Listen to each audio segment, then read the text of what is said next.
E a sua visão sobre o pós-morte das pessoas? Morreu, e qual que é a sua visão ali? A pessoa já. Porque algumas religiões têm vários tipos de. Algumas religiões vai. Por exemplo, tem um pessoal do espiritismo que crê em coisa, e eu queria saber como que funciona na sua visão, no pós-morte. Você morreu, você vai ficar Uhum. num sono profundo até a volta de Jesus? É a Como é que volta vai de ser? Jesus. O Como... que que acontece? A Bíblia fala muito sobre dormir, mas na verdade a gente vai perceber que esse dormir é da carne.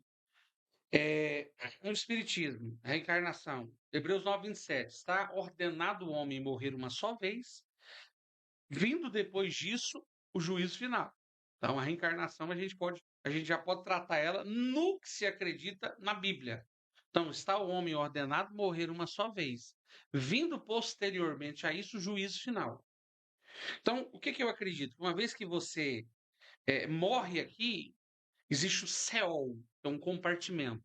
Qual que é a base? Lucas. Lucas vai dizer sobre a história do jovem rico, um homem que era muito rico e tinha um mendigo chamado Lázaro. Então, morreu o mendigo, foi levado para o seio de Abraão. E ele vai dizer que o rico acordando no inferno em chamas. Ele gritava: Pai Abraão, molhe um dedo e me refresque a língua, porque eu estou atormentado nessa chama. Ele disse assim: olha, tem um abismo entre nós e vocês. A gente que está aqui não pode passar para aí, nem os que estão aí passar para cá. O que que aquele homem vai dizer?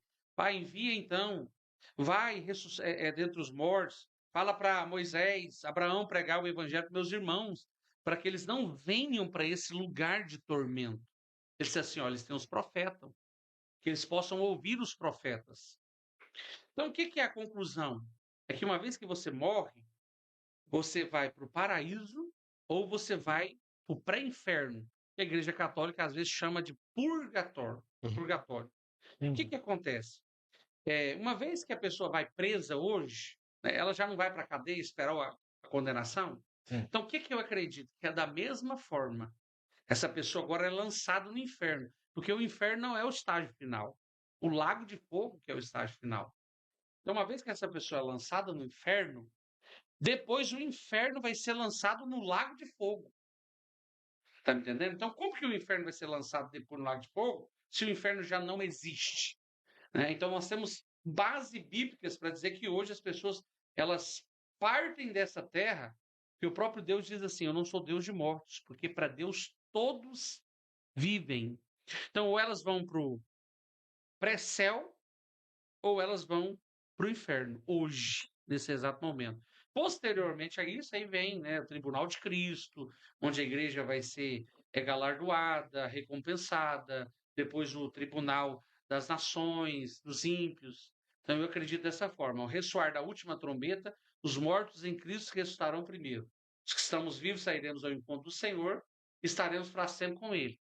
Pois a igreja vem e vai participar do período milenar. Posteriormente a isso, a Guerra do Armagedon, né, e o Evangelho Eterno, uma nova etapa na humanidade aí. Interessante. No caso, não tem. Inclusive, todo espírito, no caso, o espírito do mal que eu tô falando. Todo espírito, ele tá no inferno. Não tem nenhum foi pro Lago de Fogo.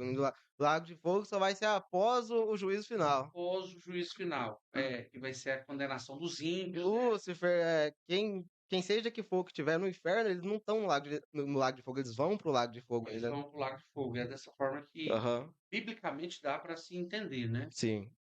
Hoje eu acredito o seguinte: tem muitos demônios que agem nas regiões celestiais, né? Existe o inferno, sim. Uhum. A própria Bíblia vai dizer que ele está abaixo de nós. O Salmo vai dizer sobre isso. Então, mas existem demônios agindo nas regiões celestiais, que é um campo paralelo que a gente não consegue ter Sim. a total compreensão, mas a gente percebe a ação desses demônios no mundo, né? Tanta Aham. maldade, com tanta coisa ruim acontecendo. É verdade. Tem uma coisa que o pessoal tá comentando, que, tipo assim, tá virando um assunto agora, e que é algo que as religiões, eu acho que a gente acompanha a internet, eu sei que o senhor já viu, que tem algumas notícias de que o pessoal possam ter achado indícios possibilidade de vida extraterrestre, correto? De alienígenas ou algo assim do tipo. E você acha que na Bíblia, ou conversando com outras pessoas, eles já falaram que, tipo assim, é praticamente a hora que, se chegar a ser comprovado isso, qual a visão bíblica de se se tem essa possibilidade? Ou se possam ser, tipo, sei lá, Biblicamente, eu acredito. outros Eu não mundos. acredito, né? Aham, Biblicamente, se você vai olhar, né? Falar que Deus criou o céu e a terra. sim. Então a gente vê os luzeiros. Agora eu acredito que posteriormente a toda essa dinastia e Aham, o reino do Messias, que Deus possa povoar novos planetas. Mas hoje eu não acredito que teria, né, vida em outros sim, planetas. sim. É claro que há um grupo chamado Illuminati que eles possam criar circunstâncias para poder tentar explicar o arrebatamento da igreja. Então há toda algo Entendi. orquestrado aí. Ah, essa igreja foi arrebatada. Não, foi induzido aí, né, abduzido por extraterrestres. Então vai tentar dizer que tem vida fora. Mas a gente observa hoje, diante de tanta tecnologia, né? O homem Aham, foi na Lua, Uhum. que não se achou até hoje. Pode se achar? Sim, eu acredito que não. Eu entendi. acredito que não. Porque é algo que, tipo assim, se chegasse a provar real, se existisse, talvez todas as religiões cairiam por terra, talvez. Você fala em qual sentido? Porque por não ter essa explicação, né, Mas a de própria algo. Bíblia, ela não vai te dar uma base que tenha, Ah, sim. ou que não tenha, né? Sim, entendi. Base que tenha ou que não tenha. Então, infelizmente, a gente não consegue. Hoje é um mistério. Aham. É um mistério, que até hoje nunca foi comprovado. Não, é Né? verdade. Hoje não foi comprovado. Então, eu acredito que é um mistério.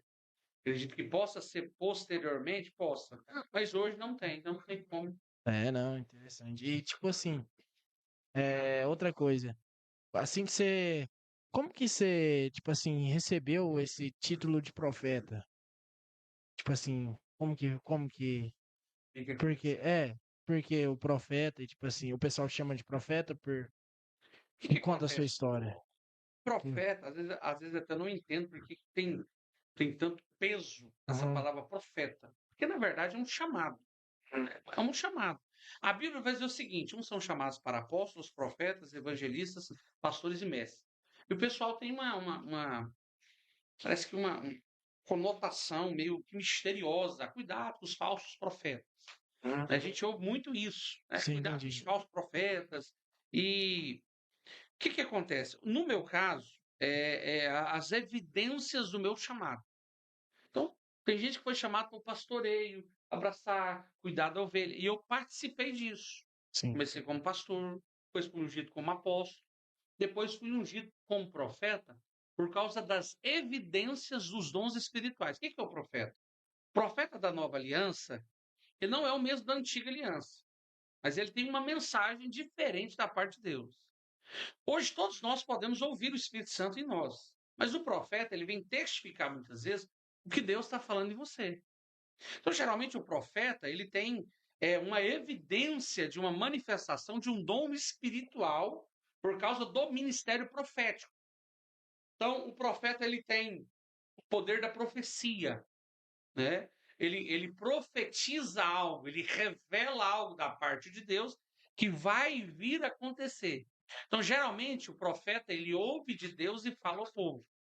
O sacerdote ouve do povo e fala a Deus. Então, a evidência do ministério profético, ele vem acompanhado de dons espirituais. Pode ser o dom da revelação, pode ser o dom da profecia, né? Pode ser o dom da visão. Se você for olhar aí, né, às vezes aí na rede social, você vai ver, às vezes, pessoas que ligaram para mim perguntando onde é que estava o gato. Onde é que estava o meu gato? Sumiu, você não pode orar, não. Isso foi falado inúmeras vezes. Falei, olha, Deus está me mostrando na rua tal, fulano de tal, nunca tal, portão tal. A mulher foi lá e olhou o gato. Então, o ministério profético ele veio acompanhado de uma evidência sobrenatural da parte de Deus, que é um dom. Então, ele não é melhor do que o outro, ele não você é profeta, não, é só um chamado. para que o corpo de Cristo cresça. Então, algumas pessoas de forma errada pensam que o profeta é porque ele é melhor do que os outros, ou porque ele se acha. Não, está na Bíblia. Agora, é claro que você pode colocar à prova os que se declaram apóstolos e profetas não são. O que é o falso profeta? Ele tem uma mensagem falsa. Uma mensagem inventada. Uma Que ele mensagem usa inventada. o nome de Deus para falar que foi Deus que falou. Beleza, mas ok. Aí, o que é minha mensagem? Quem me segue? É Cristo o tempo todo. É salvação, é ajudar pessoas, é falar do evangelho, é abraçar vidas. Ah, eu não acredito. Ok. Será que a pessoa não acredita? Mas quem está ali evidenciando a todo momento vê o chamado profético. Então, o que é o profeta? É alguém que foi chamado com uma mensagem profética que vai ter a evidência dos dons espirituais. Chamado dele.